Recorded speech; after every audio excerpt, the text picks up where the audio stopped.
Hello, everybody, and welcome to the Blizzard Watch podcast. It's me, Joe, and Liz with you for the final podcast of 2024. Whoa. Let that sink in. I'm going to turn this over to Liz because Liz has quite a few things about the site to talk about, and then we're going to move on to doing kind of a roundup of 2024 as best we can remember it. Which, I mean, guys, come on. No one knows what the heck happened this year. It's been a year. So, yes, site news for 2025.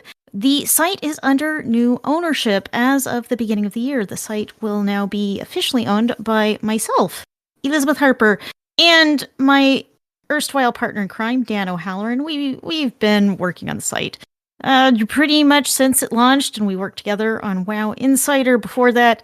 And, Adam Holinsky has been owner of the site back since the beginning. Adam is great, but, he has a life. That's a problem that happened since he started at WoW Insider as a weekend-only writer.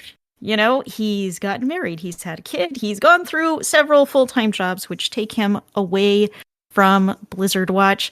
And so he is stepping down, and we are taking over ownership of the site, which is very exciting for me, but it probably shouldn't result in any changes for you, our readers and listeners.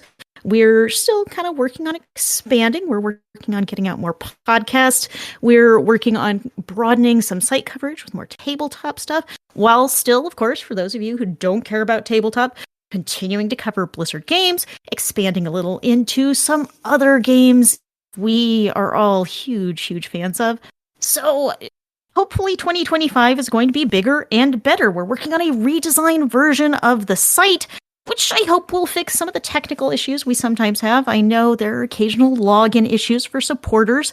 We're hoping to squash all of those bugs with a new site that runs on the latest version of WordPress and just make things a little better for everyone. Speaking of podcast, Tavern Watch.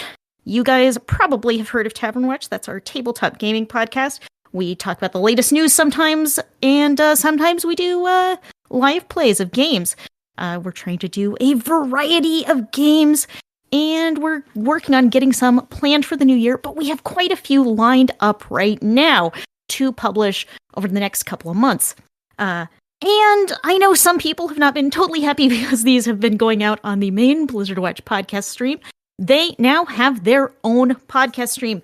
So if you are interested in that kind of content, you can subscribe to Tavern Watch, which you should now be able to find on all of your podcast networks of choice, including Spotify and Apple Podcasts. We just got set up on Apple today. So please, if you are interested in tabletop, subscribe. Last week, we started a new series called Sentai and Sensibility. It's exactly what it sounds like. It's super weird, but I hope super fun. And we've got 3 episodes of that lined up. Please go subscribe, listen, give us a like, send us an email, leave a comment on the site. Tell us if you like it or you don't. Hopefully you like it. I would like that. So thank you, everybody. And I appreciate your support. I have 2 new subscribers on our Patreon. Blizzard Watch. Why do I always get this wrong when I try to say it? Patreon.com/Blizzard Watch, which helps the site thrive and grow. 2 new subscribers in last week. Sour Waffles at $5 and Fred at $5. $5 gives you early access to all of these podcasts. You get to hear our Blizzard Watch podcast pre-show, in which we talk about whatever nerdy stuff has caught our eye this week. We actually went from, we talked about how the Amazon packages books and ended at anime. Like, seriously, the arc of that conversation is worth. You should subscribe just to hear that conversation. I gotta say. So thank you both very much for your support. Thank you, everyone who has been a subscriber for all of these years. You help keep the site going. We do try to keep Patreon up above $4,000. We have been hovering a little under that. So if you are able to support us, and I understand if you can't, please toss in $1 or whatever you can. It helps keep us going. Thank you so much. And here is to a brighter future moving forward into 2025. Of course, we hope that every year. We always want every year to be a brighter future, but we're really hoping this year. Yeah. Hoping to make some things happen. So that's all I got. Okay, we're going to start talking about all the things that happened in 2024. Liz wrote up the document, so as is always the case, I'm on the lookout for things that she wrote that I think need to be heard out loud. But until I find something, it's been kind of a year. I will talk about the first thing that's listed here is in January we lost the untitled survival game that Blizzard was making. Go ahead, Liz. Well, this is our first year of Blizzard and Microsoft together, and there have definitely been some changes from that. Though I don't think we've seen the whole impact of what could be happening in the future. Yeah, we got to keep watching this one. But first thing we were going to talk about is the fact that they started off basically with 1,900 layoffs. That wasn't just Blizzard. They laid people off everywhere. But as a result of that, one of the things that happened was we lost the Untitled Survival game. I didn't get to see much about that game until after it died. There wasn't much. Yeah, I remember seeing a couple of people who got laid off showing off a little bit of the work they did since it was never going to get used. Did either of you see that? Yeah. No. I mean, it sounded... All I kind of got was the vibe that it was a very troubled development cycle, and maybe this needed to happen. It either needed to be rebooted or reimagined because it sounded like, I felt like a lot of the stuff. Yeah, a lot of stuff that happened in the previous years. Like, let's just be upfront. Since 2020, Blizzard was not having great times. There was a lot of stuff that happened behind the scenes. Their response to work from home wasn't great. The whole crisis when California effectively sued them for their horribly sexist working conditions and the whole fallout of that.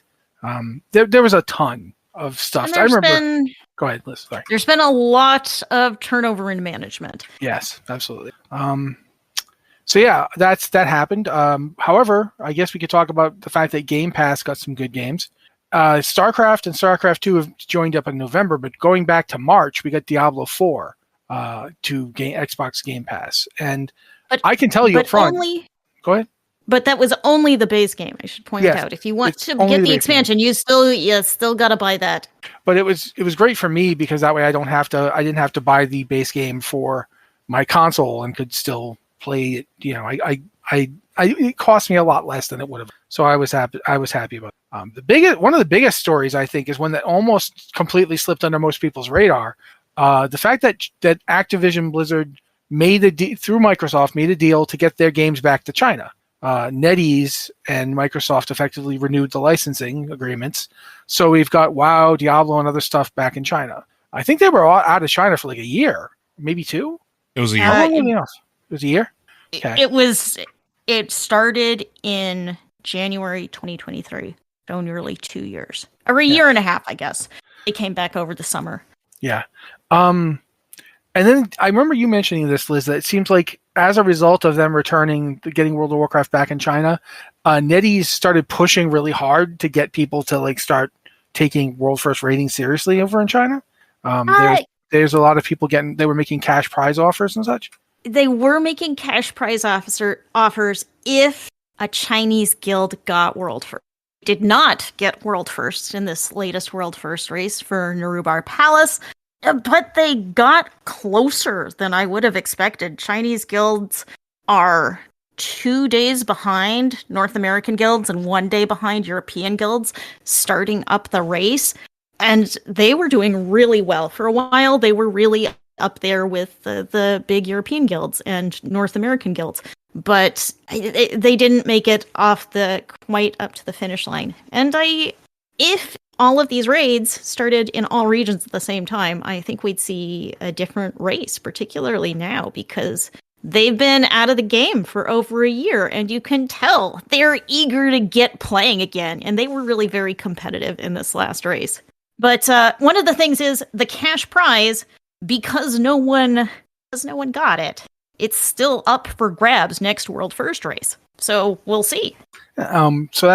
I think it's interesting to see that got hammered out once Microsoft was involved, because effectively Microsoft is much more capable of leveraging itself against Chinese companies than Activision was by itself. I don't think that's a surprise. I am, however, surprised that we're getting this is one that I had not heard of actually. I work at the site, so that's my bad. but that Microsoft has been making new teams within Blizzard to work on quote AA games, which is their way of saying, okay, we're not going to spend the ridiculous amounts of money and throw hundreds and hundreds of people at these games that we have been allowed to do under AAA, which I think is interesting. It's an interesting downscaling of development to make smaller games. One thing I've noticed over the past year, I mean, I'm playing those big AAA games when they catch my interest, but I've been playing more small games because sometimes you want a game that you can just play and enjoy and maybe not spend 100 hours in. Like, I really love Warcraft. I play a lot of Warcraft, but I haven't been playing it lately, and I've been doing some smaller games instead. Because, Warcraft is a lot of work. MMOs, they can be labor intensive. So sometimes smaller is better. But we don't. It just reminds me, though, do you guys remember a couple of years back, Riot sort of tried to do something similar? Riot Forge. And Riot Forge. And they put out some really good games. I will flat out say, I own the JRPG style game they made. The difference was... There's a difference, though. The difference is that they opened up to external developers. Yeah, absolutely. It is different. I just feel like it was a similar focus on games that were not trying to be huge. And it was Airship Syndicate, quite frankly. If you get Airship Syndicate to work on anything, I'll look at it. I own 3 of their games, and I like all 3 of them. Darksiders Genesis is one of my favorite games. It's just and I liked the Battle Chasers game, which is interesting because I didn't like the Battle Chasers comic. I didn't expect to like that game, and then it was good. And I'm like, oh, okay. This should have been a game the whole time. That's the problem. It made a crap comic. It was a good game. So yeah, I do think that it's interesting to see them coming at it from the more, I don't want to say more corporate, but I don't know what else to say. Like it's very much in-house. It's not doing what Riot Forge did, which was to license. Yeah, it's just internal development, which is a good and bad thing all at once. The benefit of being an independent working on it is that you're not necessarily held to the same restrictions. We don't know what, if anything, the I don't want to say design motives, but we don't know what the requirements on those teams are going to be, or what if they're going to be giving certain timelines to finish XYZ. Because even though it's a smaller team, it's still at a AAA development studio. Will it be required to follow the same guidelines, rules, and et cetera that a AAA studio expects? And if that's the case, how is that going to succeed? Those are all things that I think are we're going to have to wait and see how it works. But I think those questions are at the foremost, at least of mine. So let's quickly, before we move on to something else, let's speculate. What do you think they might be working on? I know we have nothing. So speculate, make something up. I don't care.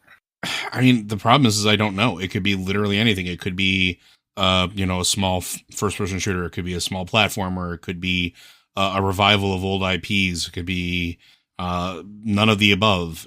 I don't know what Blizzard, or in this case Activision, under the guide of Microsoft, would want them to do. So that's the part that I don't know. So I don't even have the speculation at this point. Liz, do you have anything before I say the thing? I don't have anything, but I can only say it does specify, making new things with Blizzard IPs, which I think could be very interesting, because if Blizzard is making a new game, it can take many, many years. Maybe focusing on making a smaller game means we get to see more things in the Warcraft or StarCraft or Overwatch universes that are really fun and we get to play instead of just hear about and speculate about. Okay, for me, first one up is this Heroes of the Storm, and this is how they're doing. Second is they're going to make like StarCraft Survive. Remember Metal Gear Survive, that incredibly bad survival game? Like that, but hopefully good, and using StarCraft.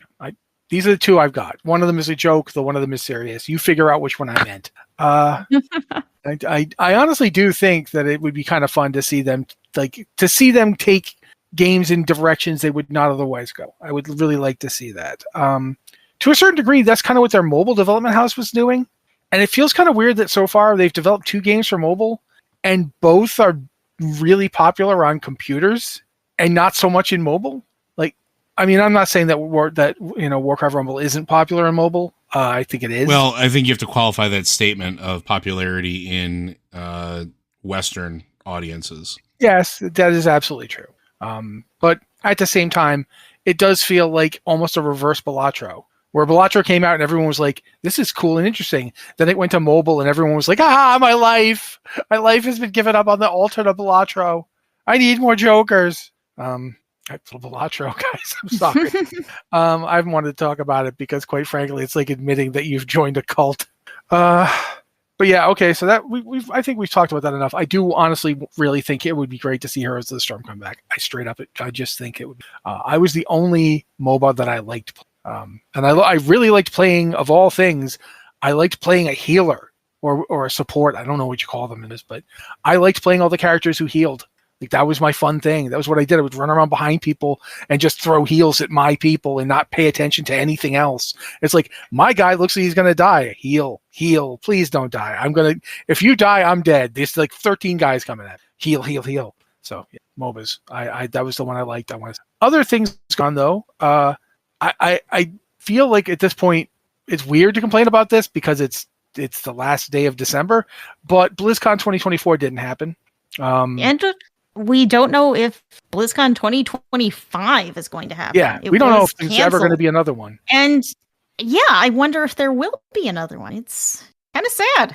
Yeah, it's one of those things that I thought it might happen when I heard that Microsoft was going to buy them.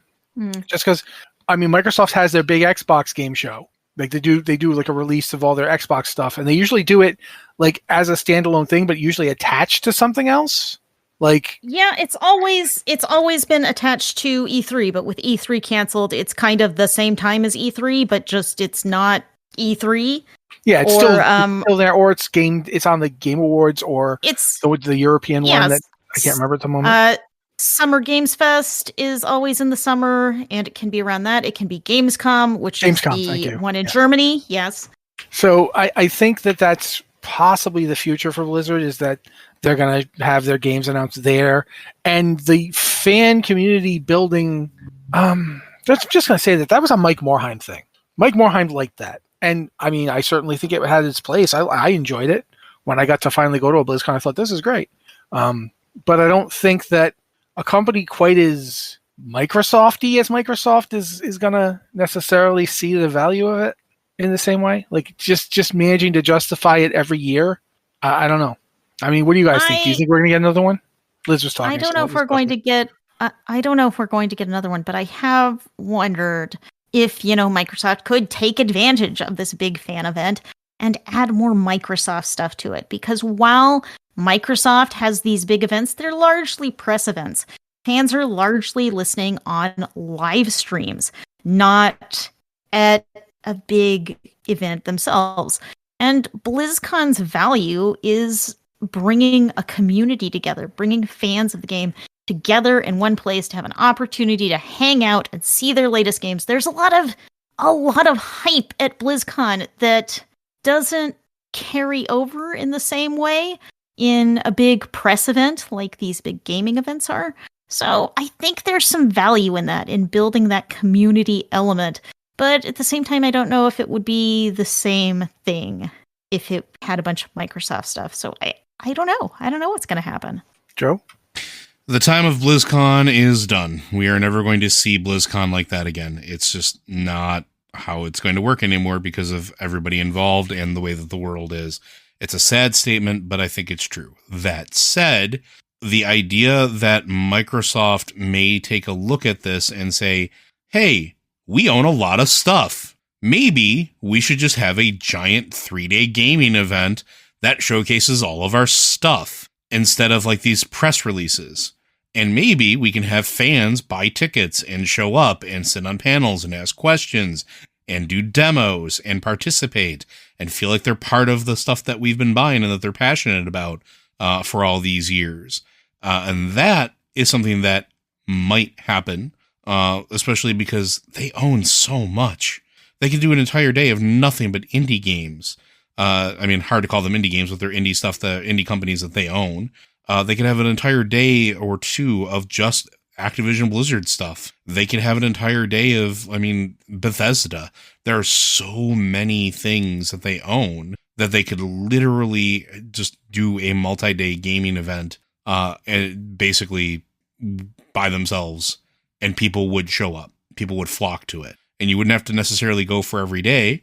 treat it like a PAX event. Just have it be all Microsoft. And if they're smart, I think they would consider it. And it's one of those things where we know that it cost money. It didn't make money for BlizzCon, right? We know that it was a thing that was viewed as a cost center, but in the long run, it made money because, one, player goodwill, two, it generated excitement and buzz for new products that were coming out, and it basically made it so that you got super excited about what they were working on. And in a lot of cases, especially when they made announcements like, hey, you could get this and it's available for order today. How many people went ahead and just immediately did the order? Like, I remember Overwatch. Hey, if you have a year subscription to WoW, you get it for free. How many people at BlizzCon literally went back to their hotel rooms and upped their subscription? Quite a bit, right? Like, you can't deny the power of BlizzCon and what it brought to the table more than a lot of other gaming conventions for the company. But I don't think Microsoft lets it happen anymore without it being completely different from what it was. It needs to grow and evolve. And I think that's the only way we see something like that in the future. This is all reminding me of a statement Liz has made quite a few times about how it's hard to get excited when they announce that an announcement is coming. Yeah. BlizzCon was basically just a bunch of announcements, and they would announce BlizzCon was coming, and people would get excited. It did that. It got people excited in an announcement about an announcement. Because it was an announcement. Yes, it was an announcement about a bunch of announcements. But it was also an announcement of, you can book your time off now. You can get tickets now. You can get a hotel now. People would get do, and this is all, like, think about it, that's even more work that your fan base is doing to go get an announcement. But it did work. People went. I went. I had to, like, basically leap through every hoop imaginable, but we all got to see it at least once. I definitely do think that's something that you could exploit. I just don't know that Microsoft is the company to do that. I don't know that there's anyone there that understands that kind of grassrootiness. That gaming is not lost. The way to this day, the things that get you excited about games are when other people tell you this game is really good. Yeah. And that is the kind of thing that BlizzCon got you. I mean, how many articles did I write about Diablo 4 just from having played it for like 1 hour at BlizzCon? Like, just how many, you're going to love this game. This game's amazing. I have to go give my children to it. I don't have any children. Oh, well, I guess I better have some children so I can give them to Diablo. Like, seriously, it is not something that is free. But I don't see what else we got here. Oh, yeah, definitely we should mention this before we move on to all the Warcraft stuff. Blizzard is hiring for another unannounced game. So after we got rid of the unannounced survival horror game, we now have something, and we don't even know what. Yeah, it's a little confusing. It's like it's typical big corporation things. It's like we start the year with layoffs, and then we say we're doing new games, and then we're hiring for new games, and it's going to be years before we see kind of the final results. Do we get games from this?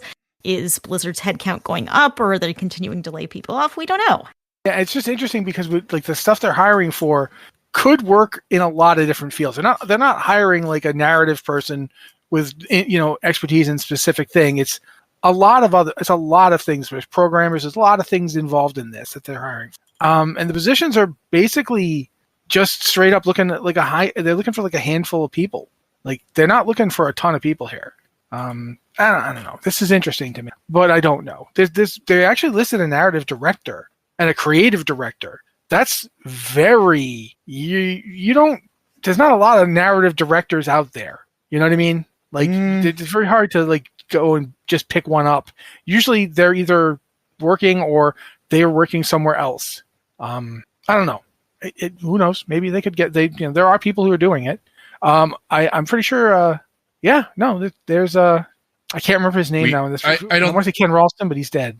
That's sad.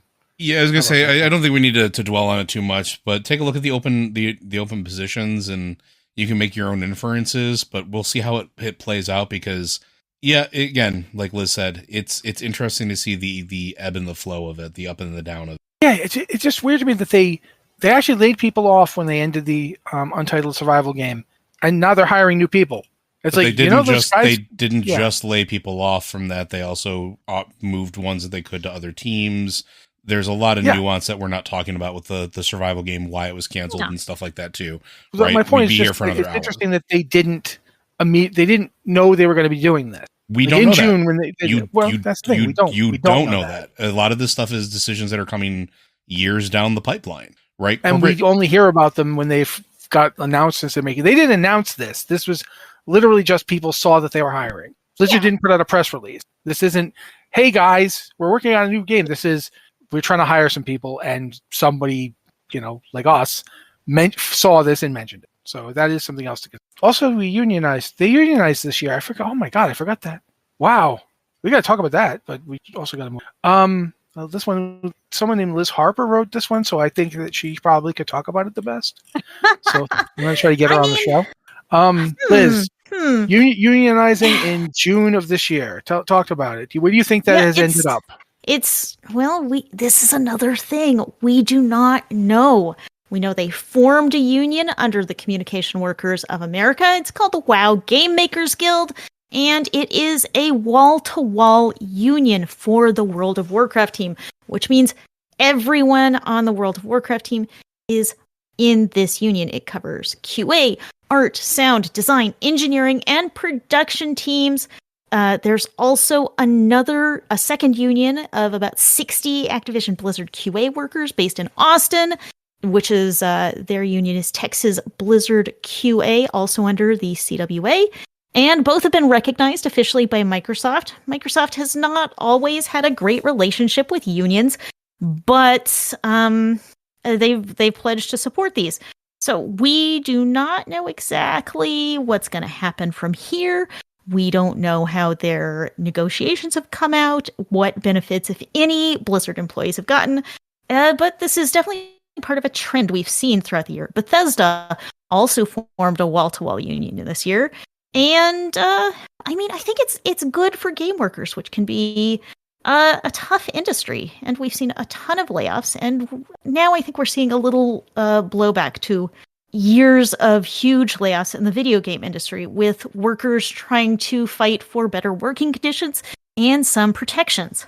I think it's all good news, but this is another thing. As with any kind of corporate relations, you don't know immediately how it's going to pan out. And for that matter, you don't even know. Like, even if if it's panning out immediately, it doesn't mean it will be panning out in 5 years or whatever. It's just, is, as you pointed out, this isn't just at Blizzard or Activision Blizzard. I mean, Bethesda, another company owned by Microsoft, also unionized. I think some other companies are certainly looking at doing. It would be nice to see this become something that is just part of the industry, because man, it sometimes feels like working in gaming is like just jumping into a giant food processor and hoping you don't get shredded on your way down. Like, just wow, the turnover on some things. It's like you don't work at a company, you work on a specific game, and then you're gone, and you just have to hope you hold on. So definitely, it is good to see some unionization happening. That's all I will say on that, because we do have a lot more to talk about, G. We've got a bunch of stuff about Warcraft we should mention. I want to try to get through it quickly because it's mostly just stuff like anniversaries, but then we will actually have individual stories as well. It has been a year, guys.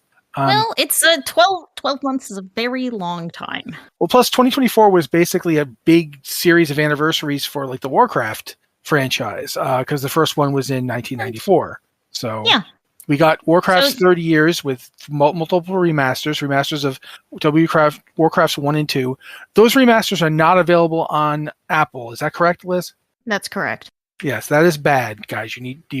Those games were out on those games were always out on for Mac platforms. They should definitely still be the case, especially since your remaster of Warcraft 3 is available. Yeah, but the original remaster of Warcraft 3 was released prior to this, at a time when Blizzard was doing more active Mac development. And in the recent years, though, we've seen Blizzard severely drop off in Mac support.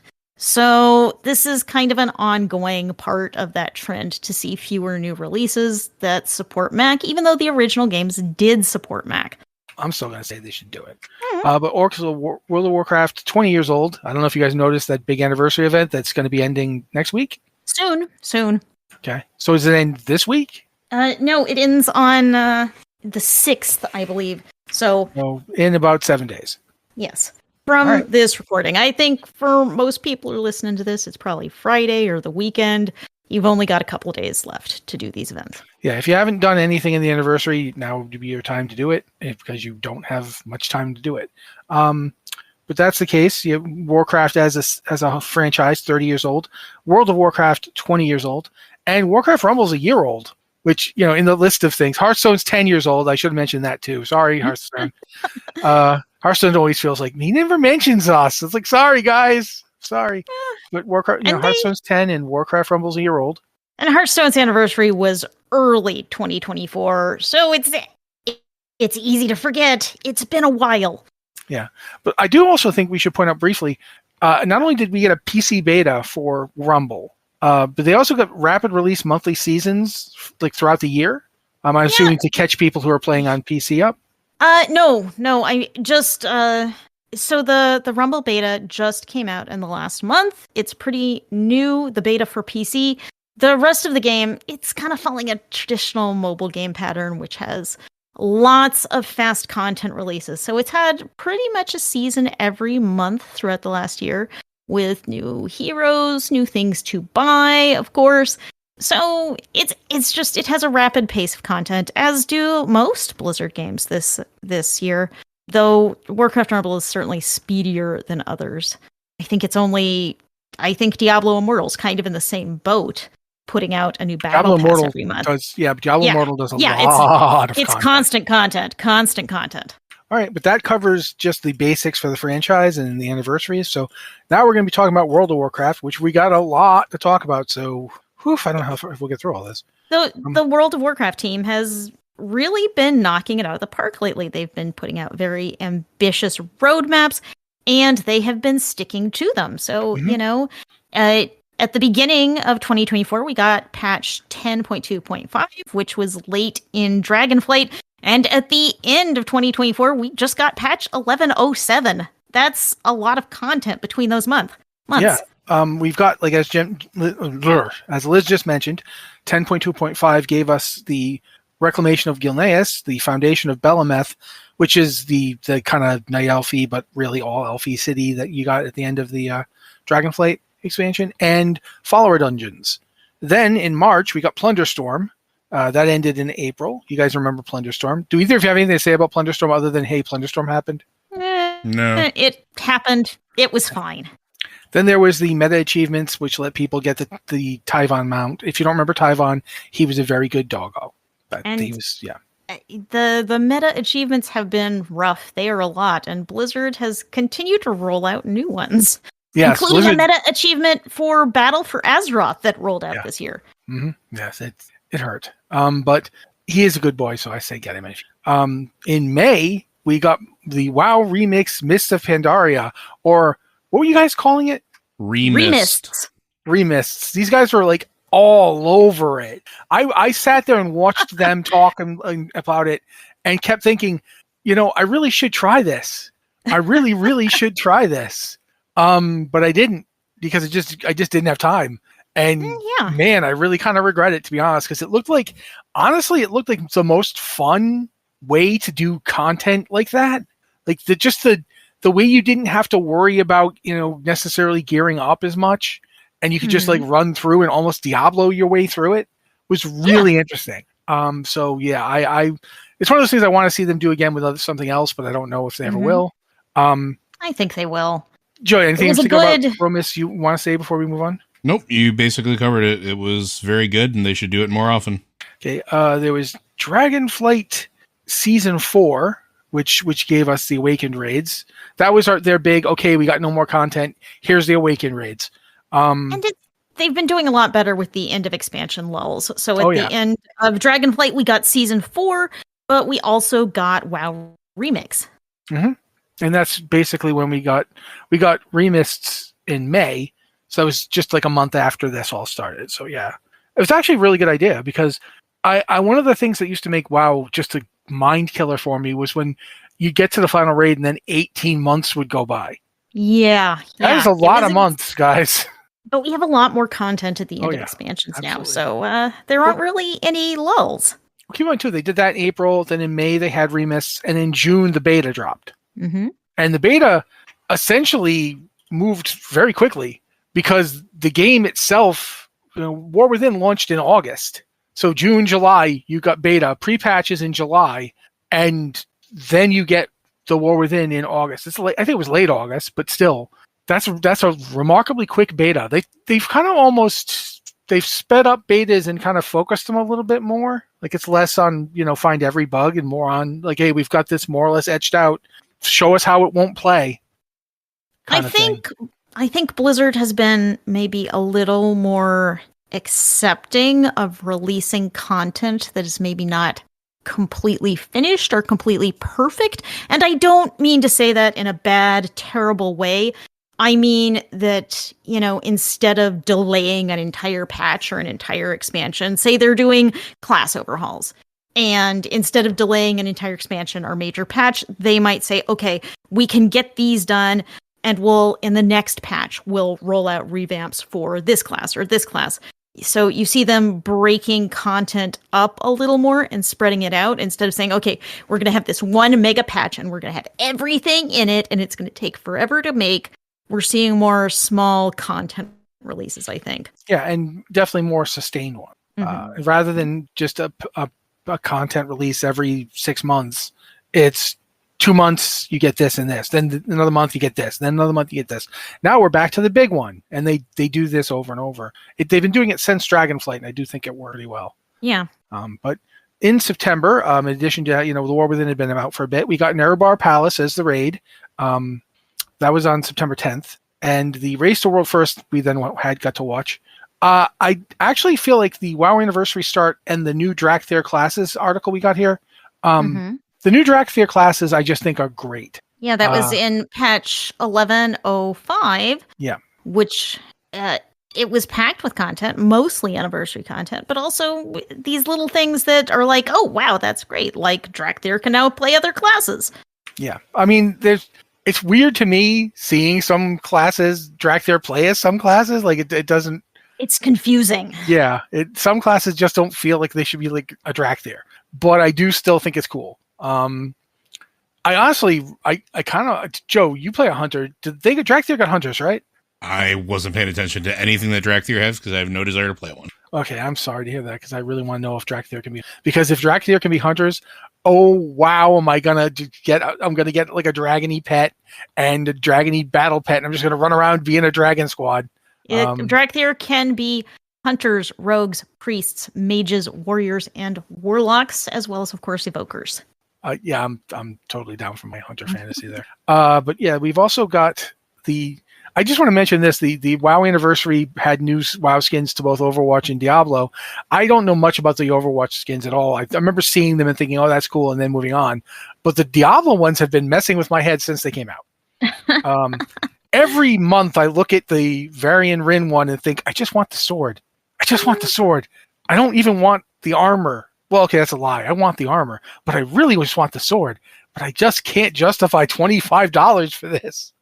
It's just I can't do it, and I'm really sad about it. I'm hoping they don't pull it completely once this is all over, but I think they probably will. So yeah, that's sad.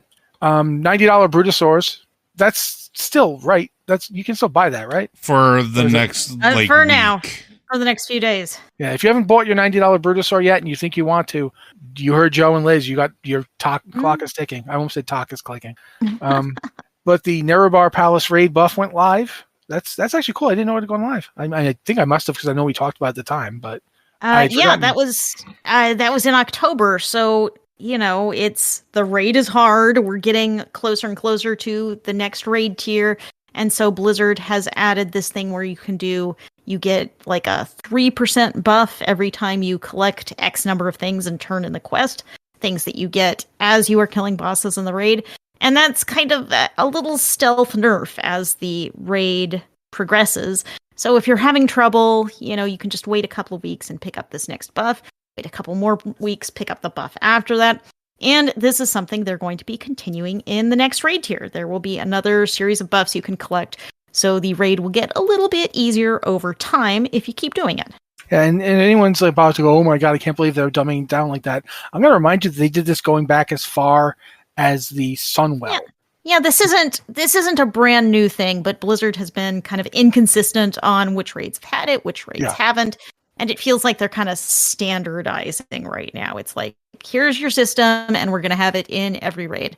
Yeah, but by the time I mean, it's also go ahead. It also didn't launch until like a month or more after the raid first launched, so it's not like you can get people going in day one. And it is initially only a 3% buff, and it just stacks over time. And it gives you that little bit of edge that maybe you need to finish out the raid. Yeah, especially as you're getting closer to the next raid. You don't want this raid to like become a hard block on people. So I think that's pretty cool. November, a lot of stuff. Obviously, the anniversary was in full swing already. 11.0.7 went live, which means we get the Siren Isle.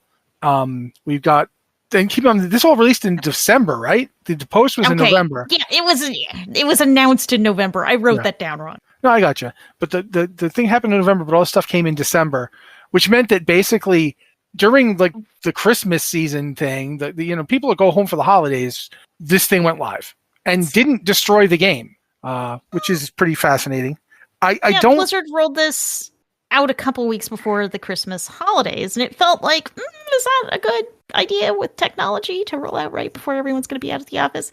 Yeah, some things were a little bumpy. Some of the bosses and rares on the Siren Isle were bugging out. It was a little hard to get your gems for the new Circe Circlet ring. So it wasn't perfect, but there you go. We have a lot of content to play while we're all off for the holidays. Yeah, and for also a few more days. Then we also got the previously mentioned BFA meta achievement, which is certainly a meta achievement. I will say that for it. It's a lot of work if you were not actively playing in Battle for Azeroth. It's a lot of work, like all of these other big expansion achievements. So you need to put in some time. This one, all Liz wrote here is a year of weird promotions. So Trolley, Mountain Dew, Discord streaming, and others. Go ahead. Talk about Trolley. Blizzard seems to have been doing some kind of odd cross promotion events. I mean, one of them with Trolley, which is like, I know them for making gummy candies, and it's like, okay, you go and buy X number of these, and you can get something in game. There was also a big one with Mountain Dew, including an event where you could go in game and meet the Mountain Dude, which, I would prefer not to, but also it was an event that was only on a specific server at a specific time, and you could not log on because there were too many people logging on to go and participate in this promotion and meet the Mountain Dude and get any giveaways or stuff that was part of this promotion. It's been kind of a weird year where Blizzard is teaming up with other companies to be like, hey, this is our game. Yeah, this is it. I will also say that after that, we've also got a bunch of changes on soloing to make soloing a little easier or even possible for some people. Shadowlands got a legacy loot deal. Cataclysm raids got some improvements. BFA and Shadowlands raids got nerfs and changes. However, as someone just pointed out, we're like just now getting through WoW and haven't even got to WoW Classic, much less all the other stuff. And yeah, there's a lot of other stuff, guys. It's a year. It's a whole year. I don't know that we're going to be able to cover all this. So I'm going to try and go super fast for a little bit here. Let's look at WoW Classic. WoW Classic has actually had one of the most monumentally fast content paces over the year. With they're running Classic, they're running Season of Discovery, they're doing Cataclysm Classic. They have added we've got hardcore realms, we have self-found mode, we now have classic anniversary realms, or classic realms, as I prefer to call them. And that just means if you like to play Classic, there's something new all the time. It does not stop. Yeah, they added in the self-found mode for hardcore players. Hardcore players came out in 2023, but they provided support for it. A ton of stuff for Discovery. I mean, we could literally list all this, but we will be there. Season of Discovery, Phase 2, Phase 3, Phase 4, Phase 5, and Phase 6 just went out. So we've had 5 phases for Season of Discovery. We've managed to go through almost all WoW Cataclysm Classic content. The last phase of Cataclysm Classic is going to be probably in January. Actually, yes, in January. I believe it's January 9th, now that I'm thinking about it. And we're going to get Mists of Pandaria Classic next year. So And we're zooming. We're also going to get Burning Crusade Classic again. So yeah, that's in the anniversary realms. Yeah, the anniversary realms are zooming through phases, mirroring the original Classic phases, and they are going to progress into Burning Crusade Classic and Wrath of the Lich King Classic. It looks like they're probably going to finish everything in, the next 12 months and get on to Burning Crusade. It's going to be fast. So now moving on to Diablo 4, and again, we're probably going to have to go fast, but Diablo 4 Season 3 brought us Zoltan Cool stuff. It wasn't actually Zoltan Cool, so I was depressed. But still, got to do the robots. Zoltan Cool adjacent. But kind of after that was Season 3, after Season 3, I think Diablo kind of realized that maybe we need to work on the base game, because that's when we started getting seasons with no notable themes, but big changes to itemization and core game systems. Frankly, I feel like the Diablo team spent a year bringing the game up to speed to where it maybe should have been at launch. Yeah, let's try to do this as fast as possible. Leaderboards in March. Itemization, they started talking about fixing it right after that. We got the patch, I think, in May was when the real big itemization changes came. That was with Season 4. We started getting itemization stuff. And that was actually season really good change. I'm just going to say I mean, there are tons of great changes to loot drops and core systems. We got even more itemization changes and core gameplay updates in Season 5. And Season 6 coincided with the Vessel of Hatred launch that happened in October, which was even more changes to the core game systems. I think all of them for the better. But if you played Diablo 4 on day one, if you played it today, the way the game plays is unrecognizable. I think it's all good, but a lot has changed over the last year. And they added the Spiritborn class, and the Spiritborn class is pretty much just acknowledged even by Blizzard to be ridiculously powerful. Yes. And they have not really tried to rein it in. They've even said, we're not really trying to fix it yet. So that's something to keep in mind. But they did also add rune words, which are interesting, but they're definitely not the same as they were in Diablo 2. Mercenaries, again, not the same as Diablo 2. They're actually kind of more like followers from Diablo 3. Yeah. They have a bit of a story going on. Party Finder tool, I have not bothered to use it even a little, but I do know that it exists. Go ahead, Liz. I'm sorry. Party Finder is one of those things that feels like you really should have had on day one with a game that is so MMO-like, because Diablo 4 is all about multiplayer. It's a shared, persistent world. And it's just now that we're getting a Party Finder. I should note that most of these systems are only available if you buy the expansion. So Spiritborn, Rune Words, Mercenaries, that is all expansion only. Party Finder tool has been added to the base game. Everyone can enjoy easy party finding. And also the content that came in with Vessel of Hatred, the zone. Nahantu, yes. Nahantu is also purely for people who have the... And a continued game story. I was kind of disappointed in that one, but it's there. It's there. Expansion only. I am going to say now, because I want to mention this before we move on. Joe had already talked about it last week, but I think we should talk about it more. Both Last Epic launched this year, and it was a kind of rival to Diablo 4. And Path of Exile 2 is going into early access this month. It's also going to be a pretty big rival to Diablo 4 going forward, just like Path of Exile was to Diablo 3. If you like Diablo 4, but feel like it isn't doing certain things the way you want it to do them, either of these games is worth looking at. In my opinion, I like Last Epic better than Path of Exile, but it doesn't matter. You can look at one or both of them and see if they're doing things you want to see. Path of Exile, however, has the added bonus of being free. Like, you can just download it and play it. Well, the original Path of Exile is free. Path of Exile 2 will be free when it releases, but right now it's on beta. In order to get early access to it right now, you will have to purchase it if you want to do that. Yeah, but I honestly feel like Path of Exile in early access isn't the threat. It's a completed Path of Exile 2. That's going to Yeah. be the real rival. It'll but be interesting. It'll be interesting to see how these games impact Diablo 4 if they do at all. I felt like when Last Epic first released, it was a big thing. All the was Diablo hyped players up. were playing Last Epic. Yeah, it was hyped. Yeah, but I feel like that's fallen off. But I Well, think Path of Exile is a much bigger contender.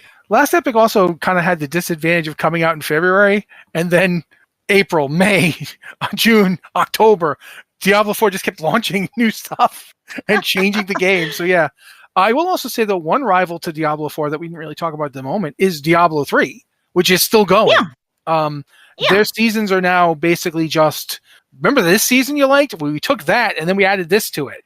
So they're still doing that, but season 30 launched in January of this year. That was the first maintenance mode season, which had the remix theme. And they keep doing it. They've had season 31 in April, season 32 in July, and season 33 in October. And I'm sorry, Liz, I think you were trying to talk. They're rolling out seasons as fast as Diablo 4 is rolling out seasons.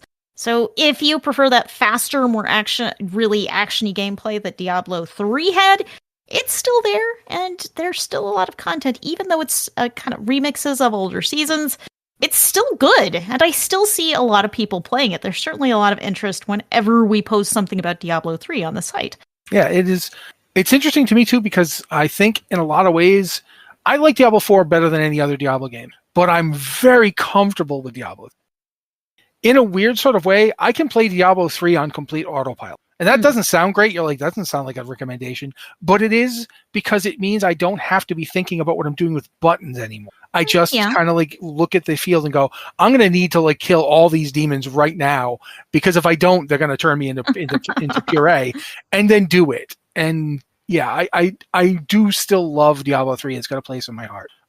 For me, Diablo 3 is the game that got me to really love Diablo again.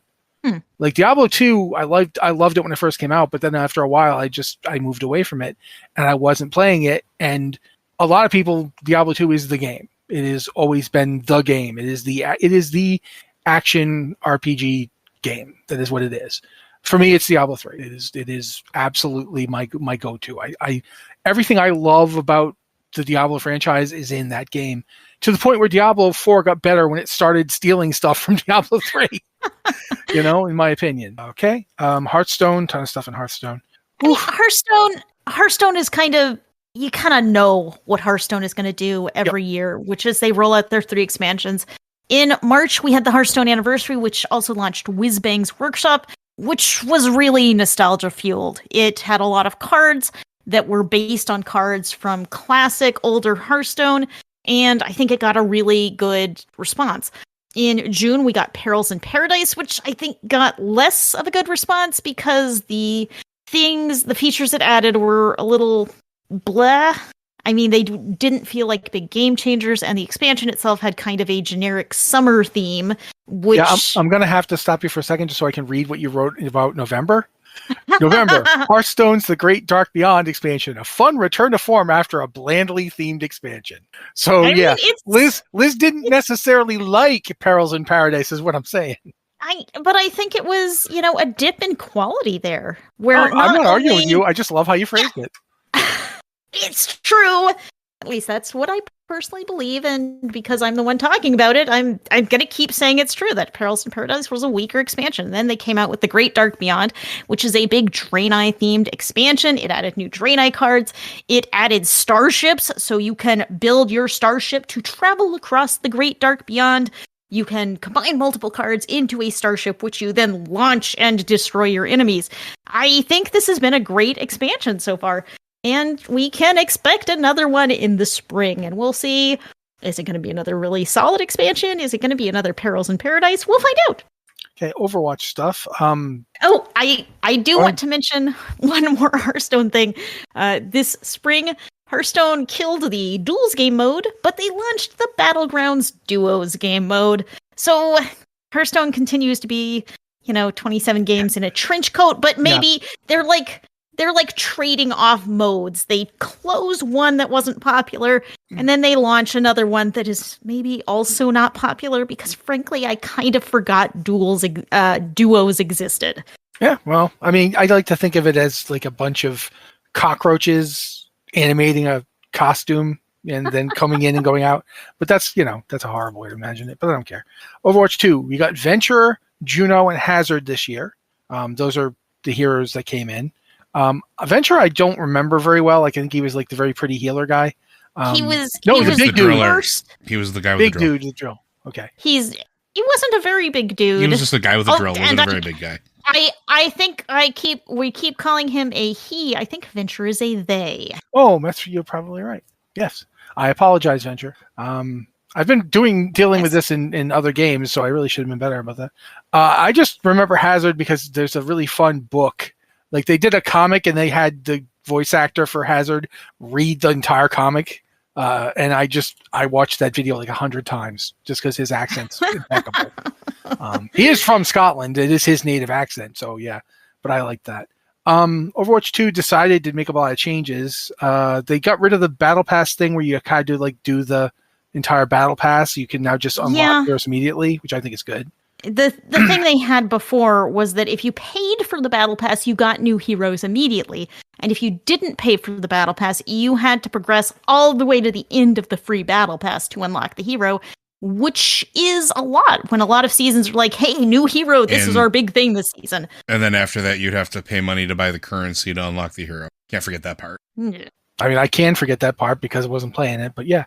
So Joe, tell us if you think this was a good change or not, since you're the one who played more than us. A good change, but I don't think it's enough. Just my personal opinion. I think that the biggest misstep Overwatch ever made was cost gating the heroes. And when you look at games like Marvel Rivals, who are not cost gating the heroes at all, and will make all new heroes free as soon as they release, and the only thing you have to spend money on is cosmetics, that's a much more agreeable price model than what it is. So in this particular case, it was good, but it just felt like it was not enough. Like it should have always been, hey, we released a new hero. Here you go. You can go get it now. Versus the old system, which was, hey, here's this hero. You can unlock it. Do all these challenges, which require you to spend a lot of time in game, or pay currency, or complete a battle pass. Because even when something moved off a battle pass, like you still had to unlock the hero, and that's just kind of Like just give me the hero. Let me have fun. Let me play with it. Like those are when games like Overwatch are at its best. It's just when you have fun heroes that people want to play, and you encourage players to spend time in your game by letting them play the fun heroes.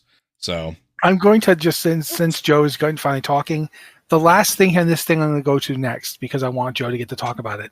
Marvel Rivals announced March, launched December. Can it, did it recapture the joy of original Overwatch? Yep. Joe. Sure did. Absolutely. 100%. At least a little bit more. It is that same joy of like when Overwatch first released. Overwatch was a hero shooter before hero shooters were popular. Combining the elements of teamwork and, layering abilities and having ultimates and things like that. And Marvel Rivals is doing that. And I will say that I think that it is doing it to a degree better than Overwatch 2 is.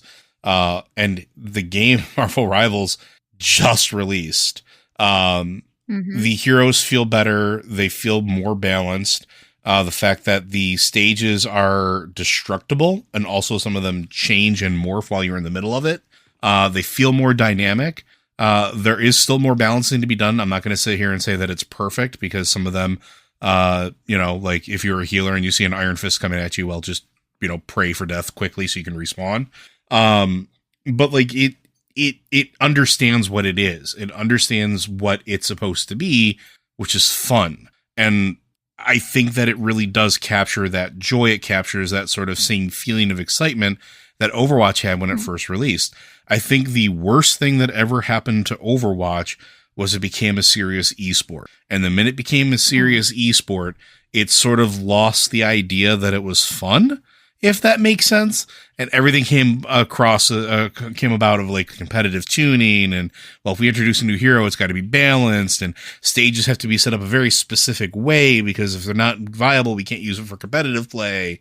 And it just kind of got a little bit too much. And then like Overwatch 2, probably my largest complaint is it's too dang serious. It takes itself too serious. It forgot that it's supposed to be fun. And like, Matt and I have talked about this. You and I have talked about this, Liz. Like we've all talked about it. Like those are the Marvel movies I like. The ones that remember that they're supposed to be comic books and that they're supposed to be fun, right? Like those are the ones that I enjoy. The things that forget that they're games and they're supposed to be fun, I tend to not have as much joy with them. And Overwatch 2 just unfortunately is in that sort of latter camp where it hasn't remembered what it was. And then Marvel Rivals comes along and it's like, hey, you want to punch things with Spider-Man? Cool, here you go. Hey, you want to be Venom and just like throw tendrils everywhere? Sweet. You want to be Squirrel Girl and just throw nuts at folks? Here you go. You want to summon an army of squirrels? Let's go. No, stop talking. Jeff. Yeah, you want to be Jeff the Land Shark? Jeff the Land Shark. Like, in the fact that they're already laying down their roadmap of other heroes that are coming out and what they want to do and how they want them to play and things that they want to introduce. And then having really cool like skins, like Penny Parker is a playable character. Penny Parker, who a lot of people only know of because of the Spider-Verse movies. And it has because there's always a Venom skin. There's always a Venom version of every hero that exists in the Spider-Man mythology. That's just how this works. But there's a Venom Penny Parker skin, and it is absolutely amazing. And it's such a deep cut, and they put it in the game. Like, they're doing fun things. They're having fun with it, and it makes it a much more enjoyable experience. I'm good. Okay. So, trying to get through the rest of it really quickly, we had the testing and 6v6 modes. That's one second on 6v6. Over Marvel Rivals is 6v6, isn't it? Yep, sure is. Which is, of course, what Overwatch started with, 6v6, and then it moved to 5v5. Because that was better for competitive play. Legitimately, that's why they did it. Yeah, but it moved.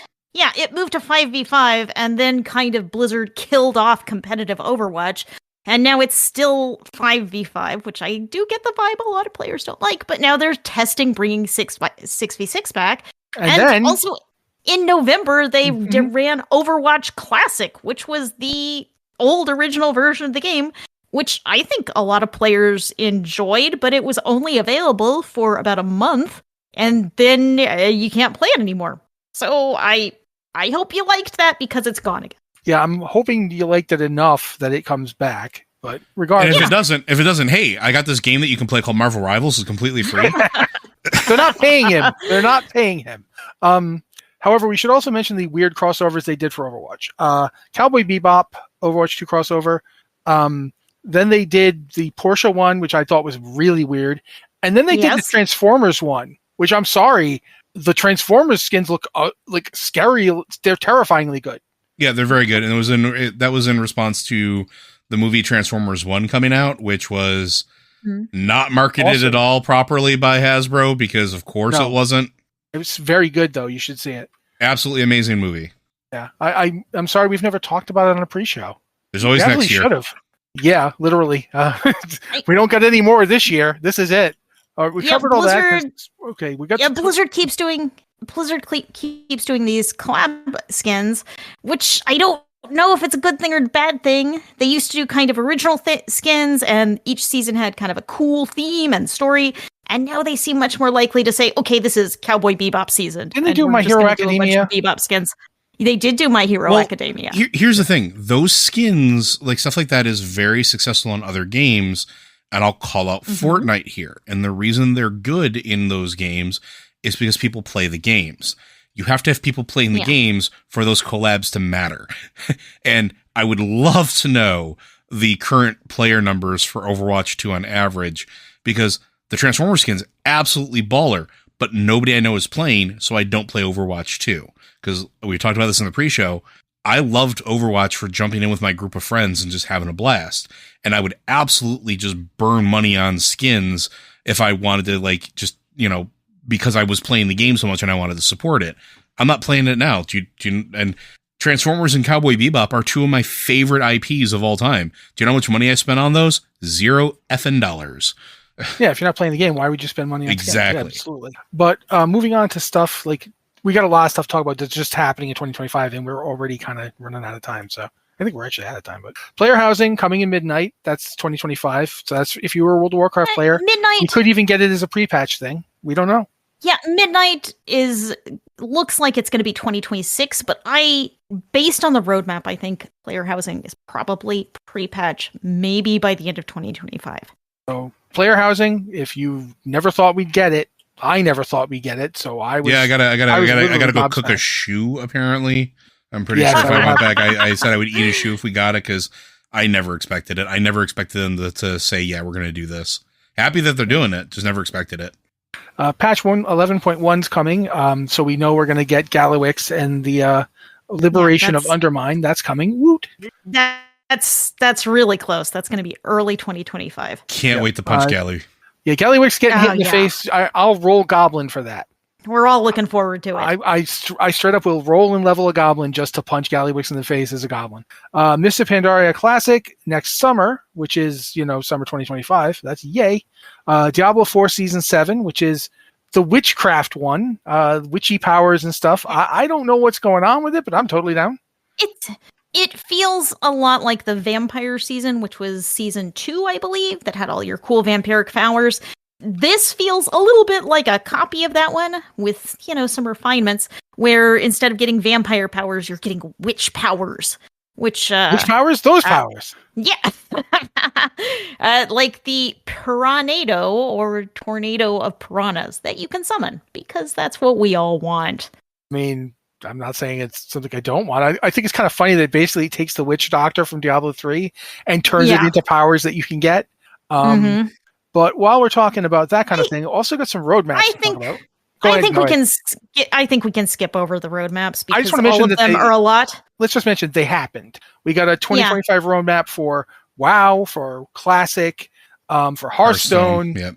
And So, yeah. this is the first time we've gotten a roadmap for Hearthstone. In the past, Yep. Hearthstone has published cryptic teaser images for each expansion, and that's been their equivalent of a roadmap. Yeah, and to be fair here, it's not like Hearthstone really needed one. Because as you've pointed out kinda before, know. Hearthstone You did kinda the know what's same thing coming. every year. You Yeah. know? But regardless, all those roadmaps happened, so that's nice if you want to go look up that. But briefly, I want to get into this games we were looking forward to in 2025 thing. Yeah. Do either of you have a game you want to talk about on that one? Because I do, so. The Outer Worlds 2.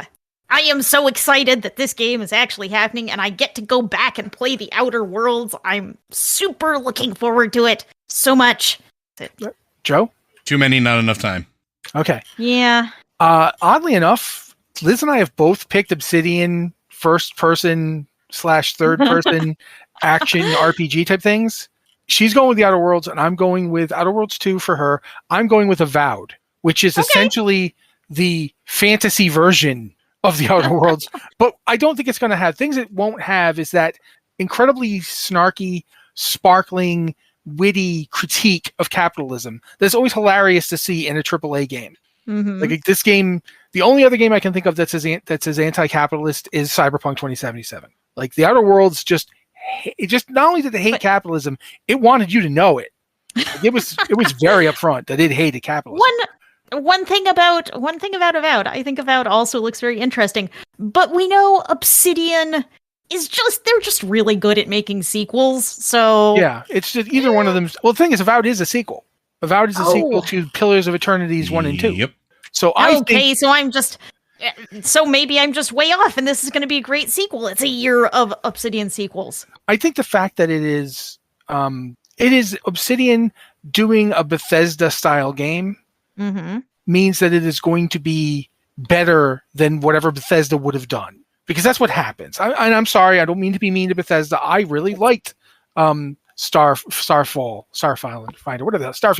I liked it, but at the same time, The Outer Worlds is just better. Objectively, The Outer Worlds was not only better than a game that was coming out several years after it, it was better than all the Fallout games that it was basically them in space. It was very, very good and very tight. I want to see what they do with The Outer Worlds 2 because I want to see what they do when they have a broader canvas. Avowed, I want to see what they do when they take their CRPG roots and they turn it into this kind of game. I want to watch what Obsidian does with these because I really feel like Obsidian's never quite gotten the respect it deserves. Obsidian makes a lot of sequels for other people's games. Yeah, but They're killer games. They're always killer games, but they don't get to work on their own IPs as much as they're playing with other people's sandboxes. So it's interesting to see them come in and with two really be of their able- own yeah. franchises. Yeah. I mean, Joe, we talked about it when we did the Fallout retrospective. I don't think, even if it's not your favorite Fallout game, there's no way you can argue that Fallout New Vegas is not the best written Fallout game. I agree, and I've also, for the simple fact that he thinks it is. It is my favorite. Yeah. But I think The Outer Worlds 2 has the chance to be the best written, console RPG type game ever, because it is these people working on it, and they had such a strong going last time, and a game that literally came out of nowhere last time. Yeah, The Outer Worlds just showed up. I mean, it was kind a little announcement. I didn't know it was there until literally I bought it. Like, I remember saying, "Oh my god, they actually finished it." They definitely advertised it a bit too, and I think I actually think they did a very good job advertising it. But yeah, it was one of those ones when it hit. So yeah, and Avowed for me, I loved the Pillars of Eternity games. Quite frankly, I'd recommend them to everybody, and I'm desperately curious to see what they do with it when they've turned it into Skyrim. Because let's be honest, that's what they're doing. They are turning it into Skyrim, and then they're taking the fact that it will have a story, where Skyrim had a vague suggestion of a story. Like, listen, Skyrim's story was yell at dragons. That was the entire story of Skyrim, yell at dragons. But I honestly do feel like that's Bethesda's thing lately, is they don't want to actually tell you a story. They just kind of want to hint that there might be a story. And Bethesda's really good at building worlds. I mean, both the Elder Scrolls games and the Fallout games, it's like the world that they have built is the main character.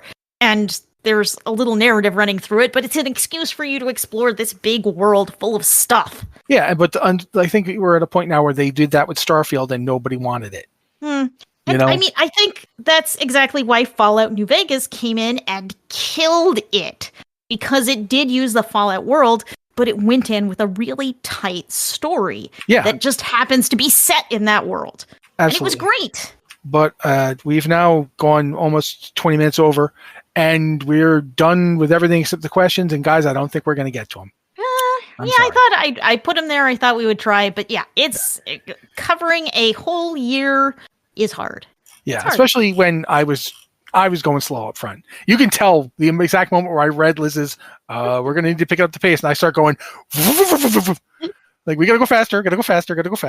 But it was a big year. A lot of stuff happened. If we didn't cover something you think we should have, you're right. We should have covered it. But there's just so much. Heck, we didn't even talk about like Zao, which is one of the games I really wanted to talk about, but we didn't even, because we couldn't. There's no time. Do either of you have anything you want to say before we have Joe do his goodbye? No. Joe? Well, Blizzard Watch is made possible due to the generous contributions at patreon.com/BlizzardWatch. Your continued support means that this podcast site and community is able to thrive and grow. Blizzard Watch supporters enjoy exclusive benefits like early access to the podcast, better chance at having your questions answered on our podcast or the queue, and an ads-free site experience. Thank you, Joe. Thank you, Liz, for writing this massive tome of a document that we almost got through in time. And thank you to all of you for being here with us this year, because that's kind of what makes the site and this podcast happen. This has been the Blizzard Watch podcast. This is the last episode of 2024. I'm going to point out to you guys that I think we're on our 10-year anniversary next year. It will be our 10-year anniversary, yes. 10 years of this, guys. I'm going to start screaming now and never stop. And however many years before that at the previous site. Yeah, let's not think of that, please. Yeah. I really am starting to twitch. Thank you guys so much for everything, and we will be back next week. Next year. Next weekend, next year.